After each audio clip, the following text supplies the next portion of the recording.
రాష్ట్రంలో పేదలకు ఇళ్ల పంపిణీ పేరుతో చంద్రబాబు మరో కొత్త డ్రామాకు తెరలేపారని ఇవాళ నాయుడుపేట సభలో ఆయన చెప్పిన అబద్ధాలే అందుకు నిదర్శనమని మాజీ మంత్రి కాకాని గోవర్ధన్ రెడ్డి మండిపడ్డారు. నెల్లూరు జిల్లా వైఎస్ఆర్సీపీ కార్యాలయంలో మాజీ మంత్రి కాకాని గోవర్ధన్ రెడ్డి మీడియాతో మాట్లాడారు. గతంలో ఇళ్ల పంపిణీ పేరుతో పేదలపై భారం మోపిన చరిత్ర చంద్రబాబుదైతే వారికి 12,000 కోట్ల రాయితీలు కల్పించి ఇళ్లను నిర్మించి ఇచ్చిన చరిత్ర జగన్దే అని కాకాని గుర్తు చేశారు. ఆయనపై సీఎం చంద్రబాబు నిస్సిగ్గుగా అబద్ధాలు వల్లవేస్తున్నారని నెల్లూరులో మీడియాతో మాట్లాడిన మాజీ మంత్రి కాకాని గోవర్ధన్ రెడ్డి ఆక్షేపించారు. తిరుపతి జిల్లాకు సంబంధించి నాయుడుపేటలో పర్యటించి ఆయన నూతన ఇళ్లు నిర్మించాం, లబ్ధిదారులకు అందించామని చెప్పి ఆర్భాటమైనటువంటి ప్రకటనలు చేయడం జరిగింది. అయితే ప్రజలు ఎవరు కూడా చంద్రబాబుని విశ్వసించేటువంటి పరిస్థితిలో లేరు. ప్రజలు చంద్రబాబుని ఈరోజు చంద్రబాబు నాయుడు పరిపాలన ఏ విధంగా ఉందనేటువంటి దాని మీద ఏసరించుకుంటున్నారు. చివరికి నాయుడుపేటలో జరిగినటువంటి సమావేశంలో చంద్రబాబు ఉపన్యాసం వినడానికి కూడా ప్రజలు ఆసక్తి చూపించలేదు. వాళ్ళు ఎంతో విముఖత చూపించారు. దాదాపుగా ప్రసంగించేటప్పుడే అక్కడ ఉన్నటువంటి ఎవరైతే ఉన్నారో వచ్చినటువంటి జనం వాళ్ళు లేచి వెళ్ళిపోవడం జరిగింది. వాళ్ళ ఆ సభలో ఉండడానికి కానీ ఎక్కడ కూడా ఆసక్తి కనపరిచినటువంటి పరిస్థితి. చంద్రబాబు నాయుడు నోరు తెరిస్తే అబద్ధాలు తప్ప నిజం అనేటువంటిది పొరపాటును కూడా చంద్రబాబు నాయుడు నోటుకుండా వచ్చేటువంటి పరిస్థితులు కనిపించడం లేదు. ఒక్క మాటలో చెప్పాలి అంటే ఏమీ పని పాట లేనటువంటి వాడు ఊర్లో ఉండే బంకుల చుట్టూ తిరిగే కాలక్షేపం చేసేటట్టుగా చంద్రబాబు నాయుడికి ఏమీ పని లేక, చెప్పినటువంటి హామీలు నిలబెట్టుకోలేక, ఎక్కడికి వెళ్ళి ప్రజల్లో తిరగలేక, ఎవరైతే ఈ పని పాట లేని వాళ్ళు ఊళ్ళో బంకుల చుట్టూ తిరుగుతున్నారో ఆ విధంగా చంద్రబాబు బంకుల బాబు అవతారం ఎత్తి ఈరోజు ఏదో ఒక దగ్గరికి వెళ్ళి నేను అది చేశాను ఇది చేశాను అని చెప్పి ఆర్భాటంగా మాట్లాడుకొని తాను చేయనటువంటి పనులు, ఇతరులు చేసినటువంటి పనులు తన ఖాతాలో వేసుకుంటూ చంద్రబాబు నాయుడు కాలయాపన చేస్తూ పనిలో పనిగా ఆయన చేసినటువంటి అభివృద్ధి అనేటువంటిది ఏమీ చెప్పుకోలేకపోయాడు. కానీ కొంత లేనిపోయినటువంటి అవాస్తవాలు, దానితో పాటు జగన్మోహన్ రెడ్డి గారి మీద, గత ప్రభుత్వం మీద అనేక రకాలైనటువంటి విమర్శలు చేశాడు. ఆ ప్రతి విమర్శకు కూడా ఈరోజు చంద్రబాబు నాయుడు అనుకోవచ్చు. చంద్రబాబు నాయుడు ఒక అలవాటు ఉంది. తాను ఎవరు మంచి చేసినా, ఎవరు ఏ పని మంచిదైనా ప్రజలు అది మంచిది అని చెప్పి స్వీకరిస్తే దాన్ని తన ఖాతాలో వేసుకొని నేను చేశానని చెప్తాడు. తాను చేసినటువంటి పని వికటిస్తే, అది విఫలం అయితే దానికి సంబంధించి పక్కన ఉన్నటువంటి అధికారుల మీద నెట్టేస్తాడు. చంద్రబాబు నాయుడు జీవితమే, చంద్రబాబు నాయుడు ఆనవాయితీ అలవాటే ఆత్మస్థుతి పరనింద. తాను ఏదైనా సరే తాను చేశానని చెప్పి గొప్పలు చెప్పుకోవడం, తన ద్వారా గొప్పలు జరిగినాయని చెప్పుకోవడం, ఏదన్నా పొరపాటు జరిగితే దాన్ని ఇతరుల మీదకి నెట్టేయడం, ఉంటే పక్కన ఉంటే అధికారులు లేదా ఇతర పార్టీలు, ప్రతిపక్ష పార్టీలు ఎవరో ఒకరి మీద. అతను జీవన శైలే అబద్ధాలతో కాలం గడపడం అనేటువంటి. దానికి ఆయన కొత్త బ్యాండ్ మోగించడానికి రాగానే జనాలందరూ ఆ బ్యాండ్ శబ్దం వల్ల వెళ్ళిపోయారు.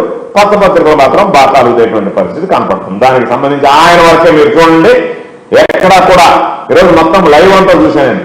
చంద్రబాబు నాయుడు ముఖార విన్నాన్ని, ఆ స్టేజ్ని తప్ప ఒక్కసారి కూడా జనాన్ని చూపించలేదు. ఆయన మాట్లాడేటప్పుడు ముందు చూపించేశారు, జనం వచ్చిన తర్వాత చంద్రబాబు నాయుడు మాట్లాడేటప్పుడు జనం వెళ్ళిపోతున్నారు.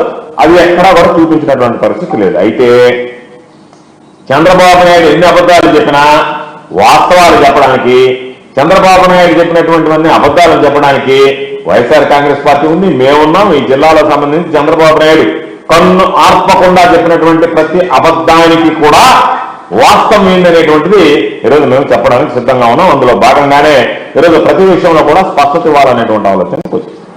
చంద్రబాబు నాయుడు ఒక మాట చెప్పాడు, 2029 అంటే ఇంకొక 3 సంవత్సరాల టైం ఉంది, ప్రతి పేదవాడికి ఇల్లు కట్టించడమే మా లక్ష్యం.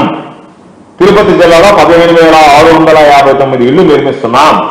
ఇప్పటి వరకు 5,50,000 ఇళ్లు నిర్మించేశామని చెప్పాడు. నేను అడుగుతున్నా, 2014, 2019 మధ్య నువ్వు ముఖ్యమంత్రిగా ఉన్నావు, ఎన్ని స్థలాలు ఇచ్చావు, ఎంతమందికి ఇల్లు కట్టించావు అనేటువంటిది నువ్వు చెప్పగలవా చంద్రబాబు? చెప్పేటువంటి ధైర్యం ఉందా? చెప్పడానికి నీ దగ్గర ఆధారాలు, రికార్డులు ఉన్నాయా?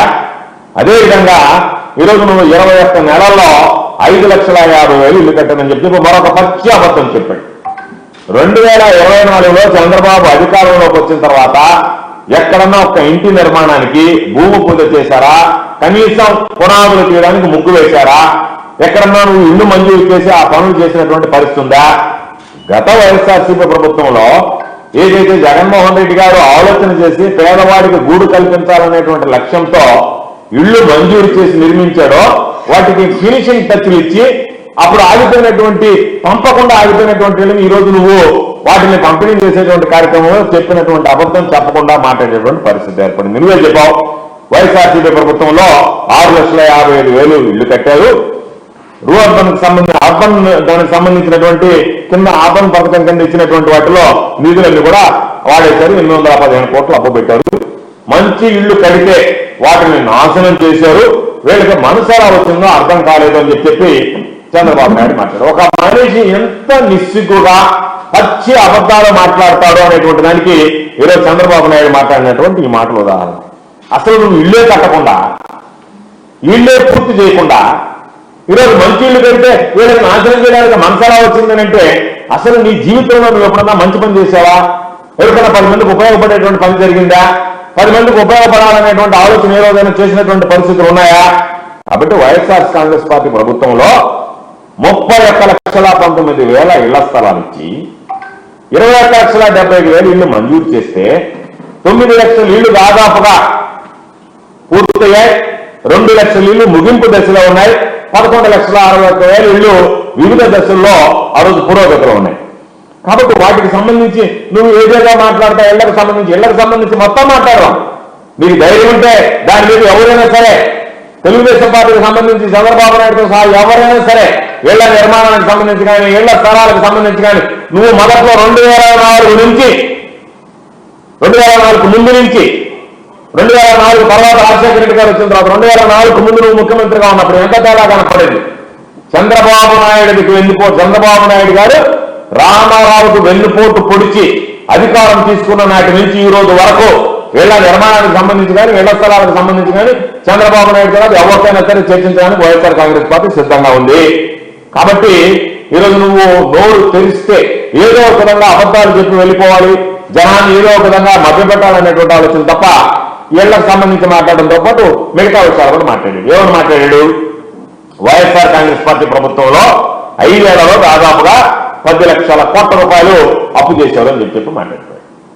ఒక పక్క కేంద్ర ప్రభుత్వ నివేదికలు నువ్వు సంబంధించినటువంటి అసెంబ్లీలో ఇచ్చేటువంటి బడ్జెట్ అన్నింటిలో కూడా 3,31,000 కోట్ల రూపాయలు అప్పు జరిగిందని చెప్పి నీ ప్రభుత్వమే నీకు సంబంధించినటువంటి ఆర్థిక మంత్రి మాట్లాడుతూ ఉంటే నువ్వు మరలా 10 లక్షల కోట్ల పాట ఏదైతే ఎన్నికల ముందు పాడవో అదే అబద్ధాన్ని మరలా నిజం చేసేటువంటి ప్రయత్నం చేస్తే రేపు మేము చెప్తున్నాం నీలాగా ఈ 21 నెలల్లోనే 22 నెలల్లోనే 3,40,000 కోట్ల అప్పు చేసి దోచుకోలే, వాటిని జోబులు వేసుకోలే. జగన్మోహన్ రెడ్డి గారి హయాంలో తెచ్చినటువంటి ప్రతి రూపాయికి లెక్క ఉంది. ఆ ప్రతి రూపాయి కూడా ఈరోజు విలువ కట్టి పేదవాడికి ఎక్కడా కూడా ఒక్క రకమైనటువంటి ఇబ్బంది కూడా లేకుండా పారదర్శకంగా అందించాం. దానికి సంబంధించి 2,73,000 కోట్ల రూపాయలు డైరెక్ట్ బ్యాంక్ ట్రాన్స్ఫర్ కింద లబ్ధిదారులకు సంబంధించినటువంటి వాళ్ళ ఖాతాల్లో జమ చేసే వాళ్ళకి అండగా నిలిచాం. మరొక 17 లక్షల కోట్ల రూపాయలు దాదాపు నాన్ డీబీటీ కింద ఇచ్చాం. నువ్వేమో నేను సంపద పెంచి పంచుతానని చెప్పి మంగళవారం వస్తే జనాల మీద అప్పులు చేసుకొచ్చి భారం వేస్తా, ఇప్పటికే 3,40,000 కోట్ల రూపాయలు అప్పు చేసి నాకు అంత అనుభవం ఉంది ఇంత అనుభవం ఉందని చెప్పేటువంటి చంద్రబాబు ఈరోజు నీ అప్పులు కప్పిపుచ్చుకోవడానికి నిన్ను జనాలు ప్రశ్నిస్తారు కాబట్టి దాని నుంచి బయటపడడానికి జగన్మోహన్ రెడ్డి గారు 10 లక్షల కోట్ల అప్పులు చేసి వెళ్ళిపోయాడని చేశాడని చెప్పి ఈరోజు మాట్లాడేటువంటి పరిస్థితి నువ్వు దగ్గర. సరే, నోరు తెరిస్తే నువ్వు చెప్పేటువంటి అబద్ధాల్లో పాపం ఈ మధ్య ఏదో అంతకుముందు రాసుకొని వచ్చేవాడు. ఈ మధ్యలో ఒక ఇది తెచ్చుకొని ల్యాప్టాప్ తీసుకుని దాంట్లో చూస్తున్నాడు. అంతకుముందు మెడకి మైకల్ జాక్సన్ వేసుకున్నట్టు ఒక వేసుకొని వచ్చేవాడు. వేసుకొని వచ్చి కాగితాల మీద చెప్పినటువంటి అబద్ధం చెప్పకుండా పోయేవాడు. అందుకని మరలా ఇప్పుడు సిస్టమ్ మార్చాడు. ఆయన ఒక చిన్న ల్యాప్టాప్ లో అబద్ధాలు కొట్టుకొని వచ్చి ఆ అబద్ధాలు ల్యాప్టాప్ ఓపెన్ చేసి మొదలుపెట్టాడు. దాంట్లో చెప్పాడు విశాఖకి సంబంధించి మెటల్ స్టీల్ నిర్మిస్తున్నాం, 1,00,000 మందికి ఉద్యోగం అన్నాడు. మొన్నేమో 1,00,000 మందికి అన్నాడు. అదే జనాలు చాలా మంది 1,00,000 మందికి ఒక స్టీల్ ప్లాంట్ లో ఉద్యోగాలు వస్తాయన్నాడు. ఈరోజు 1,00,000 పోయింది, 1,00,000 చేసేదాన్ని 1,00,000 మందికి ఉద్యోగాలు వస్తాయని చెప్పి ఈరోజు ఆయన మరి దానికి సంబంధించినటువంటి ఒక అబద్ధం చెప్పాడు. నువ్వేం చెప్పావు ఎన్నికలకు ముందు? నాకున్న అనుభవం, నేను సంపద పెంచుతా, ఈ విధంగా ఉన్నటువంటి అభివృద్ధి సంక్షేమ కార్యక్రమాలన్నీ అమలు చేస్తా, ఆ ధైర్యం నాకుంది, నేను చేసి చూపిస్తా, నేనేందో రుజువు చేసుకుంటానని చెప్పి ఈ రోజు ఏం చెప్తున్నాడు, ఎంతనో లేకపోతే బండి నడవదాం. ఆ రోజు తెలియదా నీకు ఇంధనం లేదని, ఆ రోజు తెలియదా నీకు ఇంధనం ఏ విధంగా రావాలని, ఆ రోజు ఇంధనం లేకపోతే బండి రాదని చెప్పి నువ్వు అర్థం చేసుకోలేదా? అంటే ప్రజలకు హామీలు ఇచ్చి ఓటు అందుకోవడానికి ఇంధనం పడ్డా ఏమి పడ్డా, కానీ ఈ రోజు మాత్రం నీకు ఇంధనం కావాల్సి వచ్చింది ఆ బండి నడవాలంటే. ఆ రోజు బండి ఎట్లా నడుస్తుంది అనుకున్నావు? ఏదో ఒక విధంగా నడిపించొచ్చునే, ఎన్నికలు ఇందాక మనం నడిపిస్తే ఎన్నికైన తర్వాత ఇంధనం లేదని చెప్తే సరిపోతుందని చెప్పి ఈ రోజు చెప్పి మరలా ఆ మాట మాట్లాడి ఈ రోజు నువ్వు ఇచ్చినటువంటి హామీలు ఏంది, నువ్వు సృష్టించినటువంటి సంపద ఏంది, నువ్వు చేస్తున్నటువంటి పనులేంది, వచ్చినటువంటి ఏదైనా ఉన్నా కూడా అప్పుడు రికార్డ్ స్థాయిలో పోతున్నా, రికార్డ్ స్థాయిలో వచ్చినటువంటి నువ్వు దోచుకోవడానికి సరిపోతుంది. ప్రజల గురించి ఆలోచన చేసేటువంటి పరిస్థితి ఎక్కడ ఉంది? ప్రజల అభివృద్ధి గురించి ఆలోచన చేసేటువంటి పరిస్థితి ఎక్కడ ఉంది? ప్రజల సంక్షేమాల గురించి గాలి వదిలేసినటువంటి నువ్వు ఈరోజు మరలా దాని గురించి దీని గురించి వాళ్ళు అప్పులు చేశారు, నాకు ఈరోజు ఇంధనం లేదు కాబట్టి వచ్చినటువంటి ఇంధనం ఏదైనా ఉంటే నా బండి వాడుకోవడానికి సరిపోతుంది. ప్రజలకు సంబంధించినటువంటి ఆ ప్రజలకు సంబంధించినటువంటి వాహనాలకు మాత్రం, వాళ్ళ అభివృద్ధి సంక్షేమాన్ని నడిపించే వాహనానికి మాత్రం ఇంధనం లేదు. చంద్రబాబు కొడుకు ఆయన పవన్ కళ్యాణ్ గారు నడిపేటువంటి వాహనాలకు మాత్రం ఇంధనం ఉందన్నట్టుగా మీరు వ్యవహరిస్తున్నారు. అదేవిధంగా ఇంకో మాట చెప్పండి, జగన్మోహన్ రెడ్డి గారు హిట్ అండ్ రన్ పాలిటిక్స్ చేసి ఈ రాష్ట్రానికి సంబంధించి మొత్తం విధ్వంసం చేశారని చెప్పి. ఎవరు హిట్ అండ్ రన్ పాలిటిక్స్ చేశారు? ఎవరికి హిట్ అండ్ రన్ పాలిటిక్స్ అలవాటు? నీకు హిట్ అండ్ రన్ పాలిటిక్స్ అలవాటు. అందుకనే నువ్వు పొరుగు రాష్ట్రంలో అక్కడ 2014-2019 మధ్య 10 సంవత్సరాలు ఉమ్మడి రాష్ట్రం హైదరాబాదు రాజధానిగా ఉండేటువంటి పరిస్థితి రెండు రాష్ట్రాలు, తెలుగు రాష్ట్రాలకి నువ్వు హిట్ అండ్ రన్ అని చెప్పి అక్కడ ఎమ్మెల్సీకి సంబంధించినటువంటి ఒక కొనుగోలు చేయబోయి ఎమ్మెల్సీ ఎలక్షన్ లో దానిలో అడ్డంగా జరిగిపోయి నువ్వు రాత్రి పరాయణం చిత్రించి అయ్యారని వదిలిపెట్టి మహాప్రభు అని చెప్పి ఆ ఉన్నటువంటి తెలంగాణ సీఎం దగ్గర బతిమాలి బామాలి బోర్లబడి బయటకు వచ్చినటువంటి వాడు నువ్వు హిట్ అండ్ రన్ పాలిటిక్స్ లో చేసేటువంటి వాడు. జగన్మోహన్ రెడ్డి గారు హిట్ అండ్ రన్ పాలిటిక్స్ చేసేటువంటి వాడా? కాబట్టి హిట్ అండ్ రన్ పాలిటిక్స్ కానీ డైవర్షన్ పాలిటిక్స్ చేస్తూ కాలం వెలుదీసేటువంటి వ్యక్తి నువ్వు. కాబట్టి సమాధానం చెప్పాల్సింది నువ్వు. అదేవిధంగా ఇంకో మాట మాట్లాడాడు, వెంకటేశ్వర స్వామిని అప్రతిష్ఠ చేయాలనుకున్నారు, అపచారం జరిగితే దాని మీద నా మీద ఎదురుదాడి చేస్తున్నారు, నాకు కులదైవం, నేను అట్ట చేస్తాను ఎట్ట చేస్తాను, వెంకటేశ్వర స్వామి అంటే నాకు ఎక్కడ లేనటువంటి భక్తి. కోట్లాది మంది భక్తుల మనోభావాలతో ఆటలు ఆడుకున్నటువంటి వ్యక్తులు మీరు కాదా? దానికి సమాధానం చెప్పండి. ఈరోజు మీరు చెప్పినటువంటి దాన్ని మీకు సమాధానం చెప్పలేక ప్రజల ముందు తలదించుకునేటువంటి పరిస్థితి ఏర్పడితే ప్రజలకు సిగ్గుతో క్షమాపణలు చెప్పి చెంపలు వేసుకోవాల్సినటువంటి మీరు మరలా దాని గురించి మాట్లాడతారా? ఎవరు వెంకటేశ్వర స్వామి గురించి మాట్లాడారు? ఎవరు వెంకటేశ్వర స్వామి ప్రతిష్టను దెబ్బతీశారు? ఈ ప్రపంచంలోనే అతి పవిత్రమైనటువంటి తిరుమల ప్రసాదం, లడ్డూ ప్రసాదాన్ని అపవిత్రం పాలు చేయడానికి ప్రయత్నం చేసింది మీరు. దాని మీద విషయం దక్కింది మీరు. దాని మీద ఎన్ని రకాలైనటువంటి మాటలు మాట్లాడారు? ఆ రోజు ఒక పక్క జంతుకోవు కలిసిందని సాక్షాత్తు ముఖ్యమంత్రి స్థానంలో నువ్వు మాట్లాడావు. ఉప ముఖ్యమంత్రిగా ఉన్నటువంటి వ్యక్తి పిక్ ప్యాట్ కలిసింది, ఫిషాయర్ కలిసిందని మాట్లాడారు. అనేక రకాలైనటువంటి మాటలు మాట్లాడిన తర్వాత సాక్షాత్తు వెంకటేశ్వర స్వామి ఉన్నాడు కాబట్టి వెంకటేశ్వర స్వామి సుప్రీంకోర్టులో దాన్ని తిరుమల కేసు వస్తే సుప్రీంకోర్టు స్పష్టంగా సిట్ ఏర్పాటు చేసి సిబిఐ ఆధ్వర్యంలో దానిలో వాళ్ళు జంతు కొవ్వు కలపలేదు అని చెప్పించినప్పటి నుంచి నీకు కడుపు మంట ప్రారంభమైంది. నువ్వేమనుకున్నావు? ఒక సిట్ వేసి దాని మీద వీళ్ళందరినీ ఈరోజు ఏదో ఒక విధంగా నువ్వు ఏ విధంగా అనుకున్నావు ఆ విధంగా నడిపి తిరుమల అంతా అపవిత్రం అయిపోయింది కాబట్టి తిరుమల ప్రతిష్టకు భంగం కలిగిన పర్వాలా, తిరుమలను రాజకీయ వేదికగా వాడుకొని నువ్వు భ్రష్టు పట్టించాలనేటువంటి ఆలోచన చేస్తే వెంకటేశ్వర స్వామి ఇలాంటి దుష్టుల దగ్గర నుంచి తనను తాను రక్షించుకున్నాడు కాబట్టే ఈరోజు వాస్తవాలు బయటపడ్డాయి. కాబట్టి దాని గురించి ఇప్పటికైనా సరే తెలుసుకుని మసలితే బాగుంటుందని చెప్పి చంద్రబాబుకి నేను మీతో చెప్తున్నా. మరొక మాట చెప్పాడు, నేను 48 ఏళ్ళు రాజకీయాల్లో ఉన్నా, నాకు సుదీర్ఘమైనటువంటి అనుభవం ఉంది, 4 సార్లు సీఎం అయ్యాను, నన్నే జైల్లో పెట్టారు అని మామూలుగా ఇంకా గత 5 ఏళ్ళ మామూలుగా పరిస్థితి అన్నారు. నిన్ను ఎందుకు జైల్లో పెట్టారు? నువ్వు స్కిల్ కాన్ఫరెన్స్ సంబంధించి స్కిల్ స్కామ్ లో నీకు భాగస్వామి ఉంది కాబట్టి దాని మీద నువ్వు సంతకాలు పెట్టావు కాబట్టి, చేయకూడనటువంటి సంతకం పెట్టావు కాబట్టి ఆ రోజు న్యాయస్థానం అన్ని ఆధారాలు పరిశీలించి ఇచ్చింది. లేకపోతే ఒక్కొక్క కేసుకి 10 లక్షల రూపాయలు సిట్టింగ్ ఫీజు, 10 లక్షల రూపాయలు ఫీజు ఇచ్చేటువంటి విజిటింగ్ ఫీజు ఇచ్చేటువంటి సిద్ధార్థలో ప్రాణాంతోటి నేను బయటకు తీసుకురాలేకపోయాడు అంటే దాని అర్థమైంది నీకు వ్యతిరేకంగా అంత బలమైనటువంటి సాక్ష్యాల ఆధారాలు ఉన్నాయి కాబట్టి ఆ రోజు న్యాయస్థానం నీకు జైలుకి రిమాండ్ ఇచ్చింది తప్ప, లేకపోతే నువ్వు నేనేదో తప్పు చేయకుండా జైలుకి పోయానని మాట్లాడుతున్నావు కాదు. సాక్ష్యాధారాలు ఉన్నాయి, నీ సంతకం ఉంది. నువ్వు ఇంకా ఇతరులందరి మీద ఎవడో వాంగ్మూలం వస్తే కేసులు దొంగ కేసులు పెట్టించావు. నీ చరిత్ర అట్లాంటిది. మా అందరి మీద దొంగ కేసులు పెట్టించావు. మా మీద ఆధారాలు లేవు, మా సంతకాలు లేవు ఫైళ్ళ మీద. ఏమీ లేకుండా కూడా దారి వాడు ఒకటి చెప్తే పెట్టించావు. నువ్వు అట్లాంటి వాడు. నువ్వు మా వాళ్ళ మీద ఎంతమంది మీద అంబటి రాంబాబు గారి దగ్గర నుంచి జోగి రమేష్ గారి దగ్గర నుంచి ఈ రోజు ఉన్నటువంటి పాపం పిన్నెల రామకృష్ణారెడ్డి గారి దగ్గర నుంచి జేవిరెడ్డి భాస్కర్ రెడ్డి గారి దగ్గర నుంచి మిథున్ రెడ్డి గారి దగ్గర నుంచి అంతమంది మీద దొంగ కేసులు పెట్టించినటువంటి నీతి చరిత్ర మీది. మీరు మళ్ళా మీరు దొంగలే అన్నట్టుగా మళ్ళా మీరే ఏదైనా మాట్లాడేటువంటి పరిస్థితున్నారు. మీరేం తప్పు చేయలేదా? తప్పు జరగలేదా? ఎన్టీ రామారావు గారికి వెన్నుపోటు పొడిచిన దగ్గర నుంచి నువ్వు చేసినటువంటి తప్పులు అన్ని ఇన్ని కావు, లెక్కలేని తప్పులు చేశావు. కాబట్టి అధికార దుర్వినియోగానికి పాల్పడ్డావు, పార్టీ అనైతికంగా లాగేసుకున్నావు, అవినీతికి పాల్పడ్డావు. ఆ అవినీతికి పాల్పడ్డటువంటి ఆధారాలు ఉన్నాయి కాబట్టి దాన్ని దర్యాప్తు చేసినటువంటి ఈడీ కూడా మీ ఆధారాలు ఉన్నాయి స్కిల్ స్కామ్ లో చెప్పింది కాబట్టి ఆ రోజు మీరు దానికి సంబంధించి జైలుకి పోవాల్సినటువంటి పరిస్థితి ఏర్పడింది. కాబట్టి నేను ఏమి తప్పు చేయలేదంటే రాత్రి హైదరాబాద్ నుంచి ఎందుకు పారిపోయొచ్చావు? అక్కడ ఏం తప్పు చేస్తే పారిపోయొచ్చావు? ఓటు కోట్ల కేసులో ఎందుకు పట్టబడ్డావు? ఓటు కోట్ల కేసులో పట్టబడలేదా? నీ అంతరాత్మడు నువ్వు చేసావా తప్పలేదా అనేటువంటిది నీ పక్కన ఉన్నటువంటి వాళ్ళని అడుగు, తెలుగుదేశం పార్టీ నాయకులను అడుగు, రాష్ట్ర ప్రజలను అడుగు, చంద్రబాబు నాయుడు తప్పు చేశాడు లేదా అనేటువంటి దాని మీద స్పష్టంగా చెప్పేటువంటి పరిస్థితి ఉంది. కాబట్టి నువ్వు వచ్చిన దానికి ఏం చెప్పావు? ఏదైనా కింద పడ్డావంటే ఇదొక లఘు అన్నట్టుగా నువ్వు వెంటనే వచ్చి నేను రాష్ట్ర అభివృద్ధి కోసం, అమరావతి నిర్మాణం కోసం నేను బస్సులో పడుకున్నాను, రాత్రి మొగులు కష్టపడ్డాను, ప్రజల కోసం కష్టపడ్డామని చెప్పి ప్రజల కోసం ఎక్కడ కష్టపడ్డావు? ఓటు కోర్టు కేసులో ఇరుక్కున్న తర్వాత ఎక్కడ నిన్ను తాట తీస్తారని చెప్పి పక్కన నుంచి వచ్చావు. కాబట్టి ఈ రోజు నువ్వు ఒక వ్యక్తి సరిగ్గా పనిచేయకపోతేనంట ఈ రాష్ట్రం మొత్తం గంజాయి డ్రగ్స్ గా మారిపోతుందంట. దాన్ని మార్చడానికి చాలా రోజులు సమయం పడుతుందంట. నీ నోటికి నువ్వే చెప్పావు కదా 6 నెలల తర్వాత చూడండి అని చెప్పి.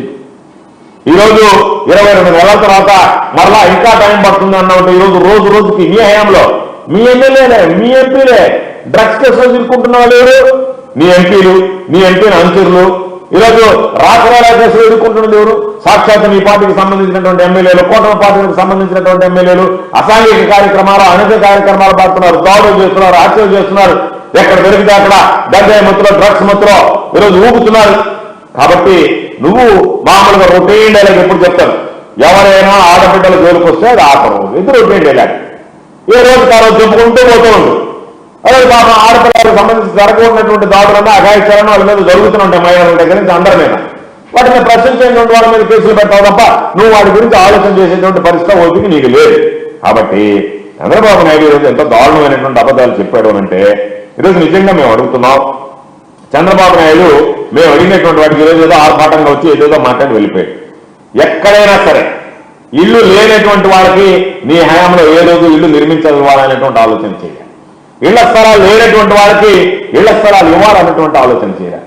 నీ ఆలోచన అంతా ఏ విధంగా అమరావతి దగ్గర భూములు కుంభకోణం చేసి దానిలో ఏ విధంగా డబ్బులు కొట్టేద్దామా, ఎవరిని పిలిచి అక్కడ లేఅవుట్లు వేద్దామా, అక్కడ అమరావతి రైతులకు మోసం చేద్దామా అనేటువంటి ఆలోచన తప్ప నువ్వు ప్రజల గురించి ఏ రోజు ఆలోచన చేయలే, పేదవాళ్ళ గురించి ఏ రోజు ఆలోచన చేయలే.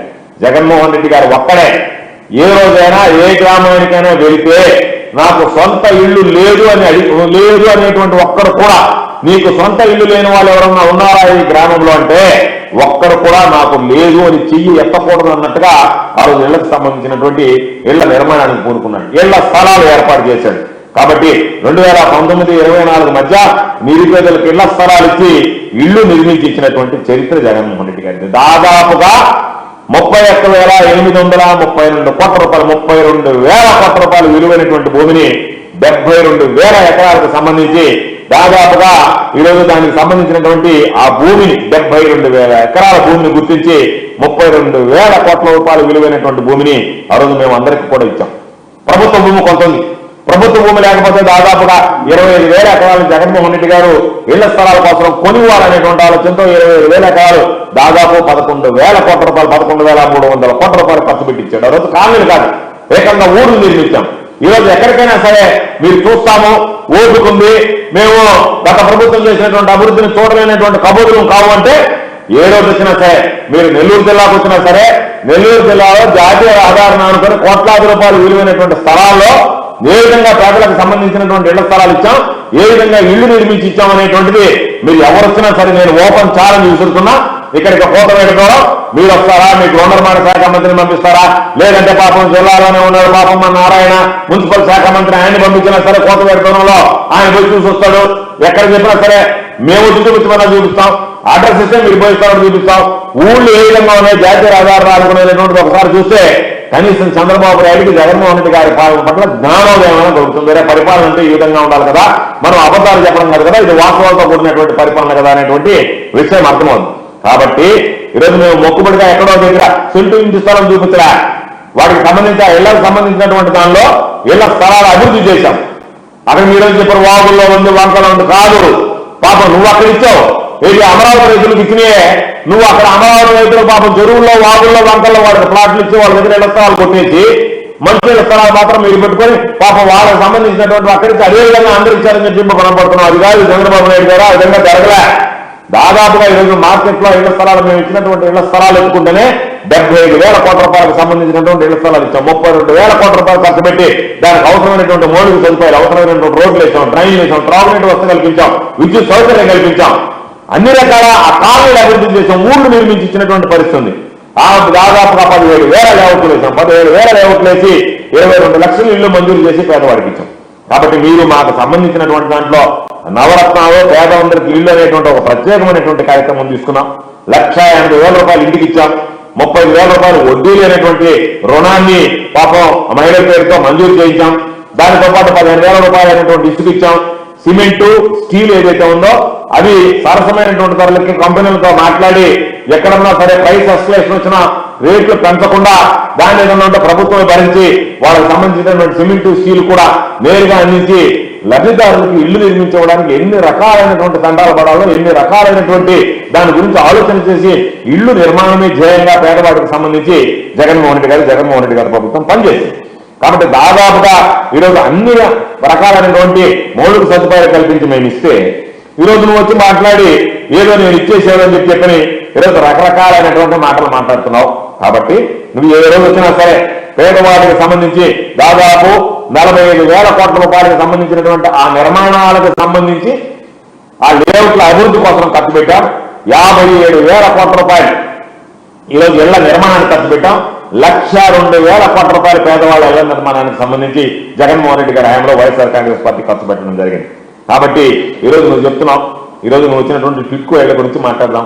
టిట్కో ఇళ్లకు సంబంధించి ఈరోజు నువ్వు రకరకాలైనటువంటి చెప్పావు. మేము అడుగుతున్నాం నేను 2024 ఎన్నికల్లో దాదాపుగా 2 నెలల ముందు అంటే ఫిబ్రవరి 8 నాటికి ఆ రోజు జగన్మోహన్ రెడ్డి గారి ప్రభుత్వమే 1,00,000 ఇళ్లని లబ్ధిదారులకు అందజేసింది. 66 ప్రాంతాలు ఇచ్చాం. ఆ తర్వాత అనేక రకాలైనటువంటి ఇళ్లు ఇచ్చాం. మొత్తం మీద మేము ఇచ్చినటువంటి ఇళ్లు లెక్క చూస్తే 2024 ఎన్నికలకు ముందుకి అంటే ఆ ఏడాది 2024 మార్చి 2వ వారానికల్లా ఎన్నికల కోడ్ వచ్చేటప్పటికే 1,25,000 ఇళ్లు దాదాపుగా టిట్కో ఇళ్లకు సంబంధించి ఇళ్లకు ఇవ్వడం జరిగింది. G+3 విధానంలో కట్టి వాటికి సంబంధించినటువంటి రోడ్డు దగ్గర నుంచి, డ్రైన్స్ దగ్గర నుంచి వాటికి సంబంధించినటువంటి అన్ని మౌలిక సదుపాయాలు, ఇళ్లు, అపార్ట్మెంట్లు కూడా ఆ రోజు పట్టణాల్లో ఉండేటువంటి వాటికి ఏమాత్రం తగ్గిపోకుండా ధీటుగా వాటిని నిర్మించడం జరిగింది. ఈరోజు నువ్వు చెప్పావు 300 చదరపు అడుగులకు సంబంధించి మేమేం చెప్పాము, 365 చదరపు అడుగుల గురించి ఏం చెప్పారు, 437 చదరపు గురించి ఏం చెప్పారు, అంత ఇదేనండి. నీకు వినకపోతే, నీకు అర్థం కాకపోతే, నీకు ఇష్టం లేకపోయినా సరే వినిపించాల్సినటువంటి బాధ్యత మాకుంది. కాబట్టి మేము చెప్తున్నాం 300 చదరపు గజాలతో నిర్మించినటువంటి టిట్కో ఇల్లు ఏదైతే ఉందో కేవలం ఒక్క రూపాయికే రిజిస్ట్రేషన్ చేయించినటువంటి ఘనత జగన్మోహన్ రెడ్డి గారిది.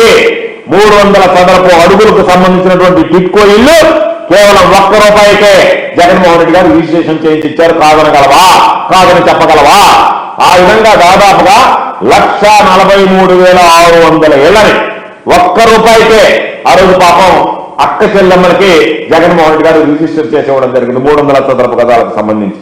ఇదే విధంగా 365 చదరపు గజాలు, 430 చదరపు గజాలు ఉంటే వాళ్ళకి సంబంధించి వాళ్ళు చెల్లించాల్సినటువంటి ముందస్తు వాటా ఏదైతే ఉందో నువ్వు పెట్టినట్టుగా 50,000 రూపాయలు 365 చదరపు గజాలకి, 1,00,000 రూపాయలు 430 చదరపు గజాలు అడుగులకి అని చెప్పి ఏదైతే చెప్పావో వాటికి సంబంధించి రాయితీ ఇచ్చి 365 చదరపు అడుగులు ఉన్నటువంటి ఇంటికి కేవలం 25,000 అంటే 50,000 పెడితే 50% రాయితీ ఇచ్చి 25,000 రూపాయల చెల్లింపుతోనే 44,304 మందికి రిజిస్టర్ చేసి ఇచ్చాం. అదేవిధంగా 430 చదరపు అడుగులకు సంబంధించి నువ్వు ₹1,00,000 కట్టాలి అని అంటే ముందుగా దానిలో 50% రాయితీ ఇచ్చి 50,000 రూపాయల చెల్లింపుతోనే 74,312 మందికి రిజిస్టర్ చేసి ఇచ్చాం. కాబట్టి మీరు అలా ₹300 ఇంటికి రూపాయి ఇచ్చాం. 365 చదరపు అడుగులు ఉన్నటువంటి అపార్ట్మెంట్ కి ఉన్నటువంటి ఆయన ఇంటి నిర్మాణానికి టిడ్కోకు రానికి సంబంధించి 50,000 ముందస్తుగా చెల్లించాలంటే దాన్ని 25,000 రాయితీ ఇచ్చి 25,000 రిజిస్టర్ చేయించి ఇచ్చాం. 430 అడుగులు చదరపు అడుగులు ఉన్నటువంటి ఇంటికి నువ్వు ₹1,00,000 ముందస్తు అడ్వాన్స్ కట్టాలంటే ఆ విధంగా కాకుండా 50% రాయితీ ఇచ్చి 50,000 రూపాయలకే వాళ్ళకి ఇచ్చి దాదాపుగా వాళ్ళు దానికి సంబంధించి 483 కోట్ల రూపాయలని రాష్ట్ర ప్రభుత్వం ఆ రోజు భరించడం జరిగింది.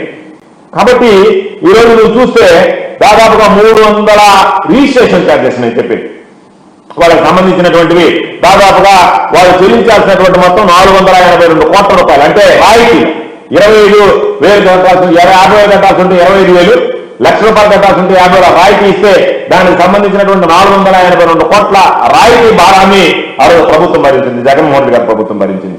300 ఏళ్లకు సంబంధించి ₹1 రిజిస్ట్రేషన్ చేస్తే 10,339 కోట్ల రూపాయలు భరించింది ఆ రోజు. దానికి సంబంధించి 10,339 కోట్ల రూపాయలు వెచ్చించాం ఆ రోజు.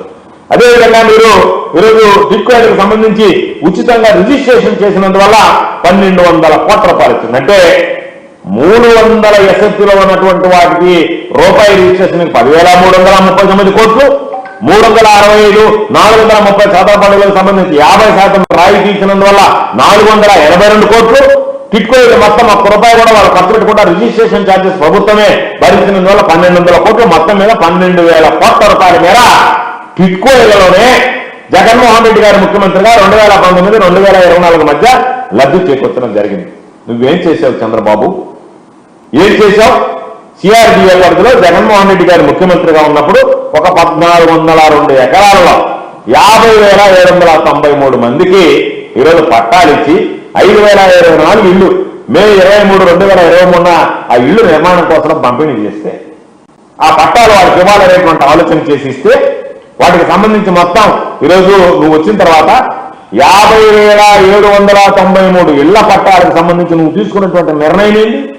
పేదవాడు R5 జోన్లో ఉండకూడదు, కాబట్టి పేదవాడికి అమరావతిలో స్థానం లేదు, అమరావతి దేవతల రాజధాని, నాలాంటి దేవుళ్ళు ఉండాల్సిందే తప్ప పేదవాడు ఇక్కడ ఉండడానికి లేదు, దేవుళ్ళు దేవతలు ఉండాల్సిందే. కాబట్టి పేదవాడికి ఇచ్చినటువంటి జగన్మోహన్ రెడ్డి గారు ఆలోచన చేసి ఇచ్చినటువంటి 50,793 ఇళ్ల పట్టాలను నిర్దాక్షిణ్యంగా రద్దు చేసినటువంటి ఘనత నీ. కాబట్టి నువ్వు మంచి చేయలే, ఏదైనా పేదవాడు కడుపు కొట్టావు, పేదవాడిని తొక్కి వదిలిపెట్టావు, పేదవాడి గురించి ఆలోచన చేయలే, పేదవాడి మీద నడిచి వెళ్ళావు, పేదవాడిని తొక్కుకుంటూ వెళ్ళావు, పేదవాడంటే నీకు అసహ్యం, పేదవాడంటే కేవలం నువ్వు కట్టుకునేటువంటి అమరావతిలో పేదవాడు ఎలా నిర్మాణం ఉండకూడదని చెప్పి జగన్మోహన్ రెడ్డి గారు ఇచ్చినటువంటి 50,793 ఇళ్ల పట్టాలను రద్దు చేసినటువంటి మాట వాస్తవమా కాదా? దానికి సమాధానం చెప్పకుండా ముందు కేసులు వేయించాం, రకరకాలుగా డెమోక్రాటికల్ ఇండియాకి వస్తుంది కాబట్టి వీళ్ళు ఉండకూడదని చెప్పి హైకోర్టులో కేసులు వేయించి రకరకాలైనటువంటి చెప్పి ఆ వాద్యాలను అధిగమించి వాళ్ళకి ఇళ్ల పట్టాలు ఇస్తారు. అధికారంలోకి వచ్చినటువంటి చేసినటువంటి ఘనకార్యం ఆ 50,793 ఇళ్ల పట్టాలని ఈరోజు నిర్దాక్షిణంగా వాళ్ళకి సంబంధించి పాపం వాళ్ళు ఇల్లు కట్టుకోకుండా ఆ ఇళ్ల నిర్మాణం పూర్తి కాకుండా ఆ ఇళ్ల పట్టాలను కూడా ఈరోజు రద్దు చేసి నువ్వు ప్రభుత్వం తరఫున స్వాధీనం చేసుకోవడం జరిగింది. కాబట్టి ఖచ్చితంగా ఏ రోజైనా నీ హయాంలో ఏదైనా జరిగింది అంటే టిడ్కోలలో అవినీతి తప్ప ఎక్కడ అభివృద్ధి అనేది జరగలేదు. మీరు ఆ రోజు చెప్పు 360 G+3 కేటగిరీలో కడతానని చెప్పి నువ్వేం చేశావు?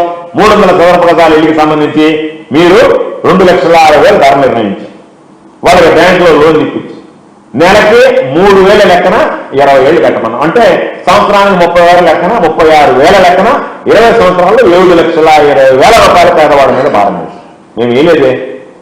ఇళ్ల నిర్మాణం ఏ విధంగా సాగింది నీ హయాంలో? నీకు ఎవడైతే ఎక్కువ డబ్బులు ఇచ్చాడో ముడుపులు వాడికి అధిక రేటు ఇచ్చావు, ఎవడైతే తక్కువ డబ్బులు ఇచ్చావు వాడికి తగ్గించి ఇచ్చావు. దానివల్ల నువ్వు ఎంతవరకు ఇచ్చావు? ఏ విధంగా ఇల్లు కట్టించి ఇచ్చావు? ఆ రోజున్నటువంటి రేట్ ఎంత? నువ్వు కట్టించి ఇచ్చినటువంటి ఇళ్లకు సంబంధించి ఎంతదా? దాదాపుగా మార్కెట్లో 900 నుంచి 1,000 రూపాయల లోపల ఇళ్ల నిర్మాణం ఉంటే ఆ రోజు తమ హయాంలో చదరపడుకి 2,035 నుంచి 2,535 అంటే దాదాపుగా 2.5 రెట్లు ఎక్కువగా.